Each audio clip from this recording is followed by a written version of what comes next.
বলে বাংলায় যেও না, বাংলায় গেলে খুন হয়ে যাবে, আমার গায়ে লাগে। Bangla is better than any other state. তাহলে বাংলায় আমরা যারা চলাফেরা করি, কি মা বোনেরা আপনারা চলাফেরা করেন না? ওয়েস্ট বেঙ্গলের নয়নারা সবচেয়ে ভালো, Calcutta is the safest city and Bengal is also. কালকেও বিজেপি নেতারা বলে গেলেন এখানে নাকি মহিলারা সবচেয়ে বেশি নির্যাতিত হন। আমি চ্যালেঞ্জ করে বলছি, Bengal is the only place যেখানে মহিলারা সেফ এবং সেফেস্ট স্টেট। কি উত্তর দেবেন বলুন?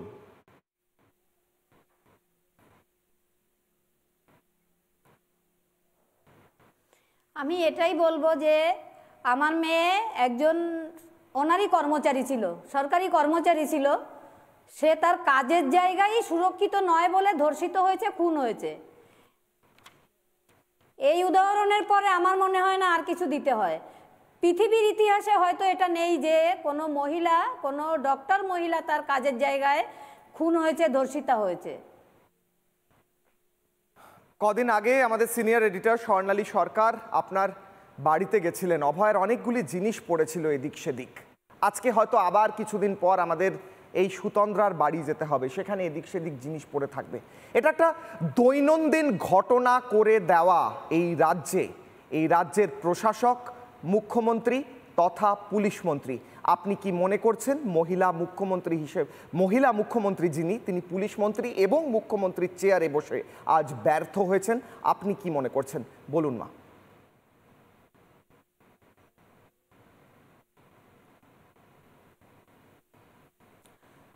আমি বলবো উনি ওনার মুখ্যমন্ত্রীর জায়গায় না বসে মায়ের জায়গায় বসে, উনি তো মা নন, উনি তো কারো মা হননি।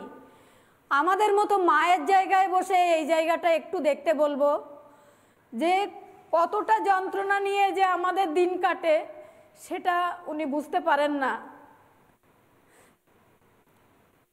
আপনার গলা আটকে যাচ্ছে, আপনার গলা ভেঙে যাচ্ছে কান্নায়। আপনি বললেন আপনি 7 মাস ধরে কেঁদেছেন, কিন্তু আজ আরও এক মায়ের কান্নার পালা শুরু হলো। তিনিও হয়তো 7 মাস, 7 বছর, 70 বছর কাঁদবেন। আপনার এবং সুতন্দ্রার মায়ের হয়ে আপনি কি দাবি জানাচ্ছেন?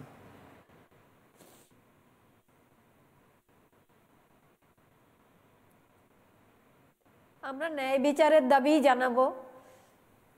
যেন আমি রোজই একটাই বলি যে আর কেউ যেন না হয় এরকম ঘটনা, কিন্তু রোজই শুনি একটার পর একটা ঘটনা ঘটে। এই ঘটনার অবসান চাই আমরা, আর পারছি না। প্রত্যেক দিন একটা করে ঘটনা ঘটে, কুলতলির ঘটনা ঘটে, আরজিকরের ঘটনা ঘটে, কামদুনির ঘটনা ঘটে, বিভিন্ন জায়গায় উত্তর দিনাজপুরের ঘটনা ঘটে, ক্যানিংয়ের ঘটনা ঘটে। মারা মেহারা হন, কান্নার ছবি দেখায়, এই সিস্টেম চলে আসছে।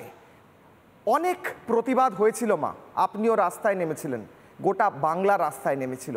প্রতিবাদ বাঁধ ভেঙে গোটা বাংলার প্রত্যেক কোনায় কোনায় হয়েছিল, কিন্তু তার তো কোনো লাভ হলো বলে মনে হচ্ছে না। এর পরের পদক্ষেপ কি বলে আপনি মনে করেন মা?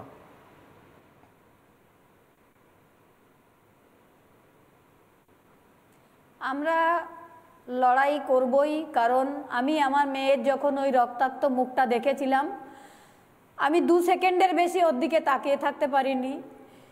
কিন্তু তখন ওকে আমি বলেছিলাম, মা তোর যা স্বপ্ন পূরণ করতে দিল না, তাদেরও আমি স্বপ্ন পূরণ হতে দেব না, তোকে আমি বিচার দেবই।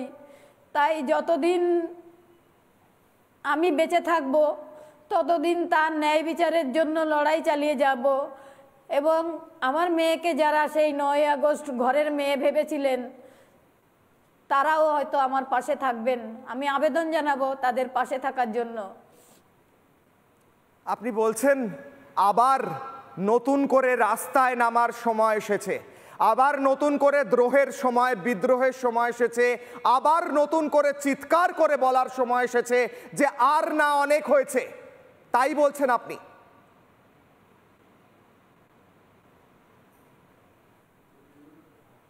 হ্যাঁ,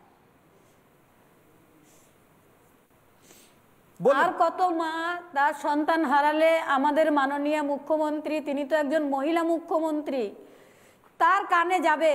আর কতটা যন্ত্রণা হলে তার কানে পৌঁছাবে? এটা জানা নেই আমার।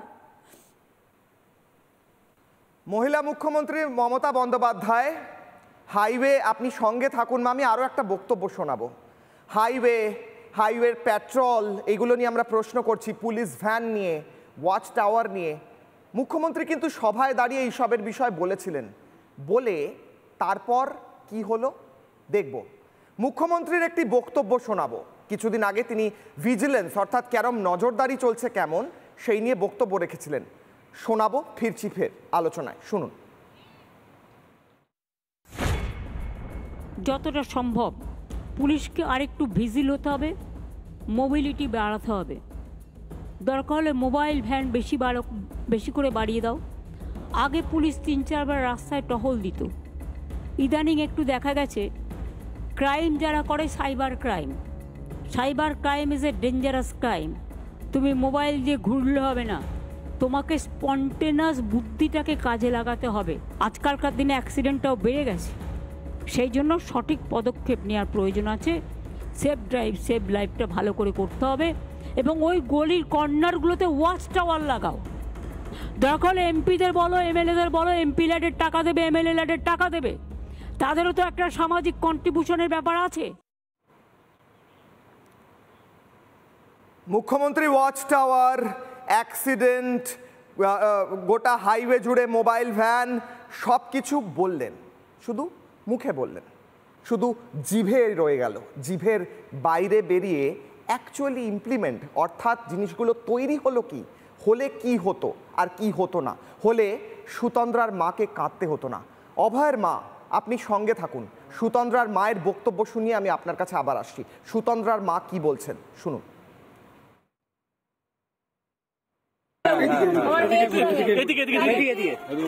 আটক করে রেখে দিয়েছে, বিট্টু অফ হয়ে আছে, অন আছে কিন্তু অডিও শো করছে, কানেক্ট করাই যাচ্ছে না, আড়াল করার চেষ্টা হচ্ছে, কাউকে লোকটা তুলতে আড়াল করার চেষ্টা হচ্ছে। মানে কি মনে করছে একই কেস হচ্ছে, যতবারই এই ধরনের ঘটনা ঘটছে ততবারই এই আড়ালই হয়ে যাচ্ছে।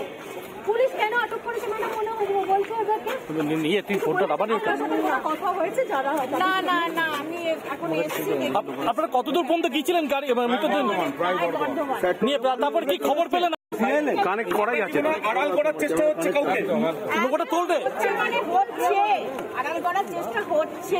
মানে কি মনে করছে একই কেস হচ্ছে, যতবারই এই ধরনের ঘটনা ঘটছে ততবারই এই আড়ালই হয়ে যাচ্ছে। পুলিশ কেন আটক করেছে মানে বলছে ওদেরকে নিয়ে তুই ফোনটা আবার কথা হয়েছে যারা না না না আমি এখন এসেছি। আপনারা কতদূর পর্যন্ত গিয়েছিলেন গাড়ি আটক করে রেখে দিয়েছে বিট্টু। মেহারা, আরও এক মায়ের বক্তব্য শোনালাম। মুখ্যমন্ত্রী বলেছিলেন ওয়াচ টাওয়ার, মোবাইল ভ্যান, কিন্তু বলেছিলেন হয়নি, হলে সুতন্দ্রার মা এভাবে বুক ফাটা কান্না কাঁদতেন না, আজ আরও এক মেয়ে বেঁচে যেত। অভয় মায়ের কাছে যাব, মা আপনার কাছে আসবো। আরও এক মায়ের বুক ফাটা কান্না, তিনিও বলছেন গোটা বিষয়টি যেভাবে হয়েছে তার ফলে তিনি সরাসরি তীর রাখছেন প্রশাসন এবং মুখ্যমন্ত্রীর দিকে। সুতন্দ্রার মায়ের বক্তব্য শোনালাম, আপনি কি বলবেন?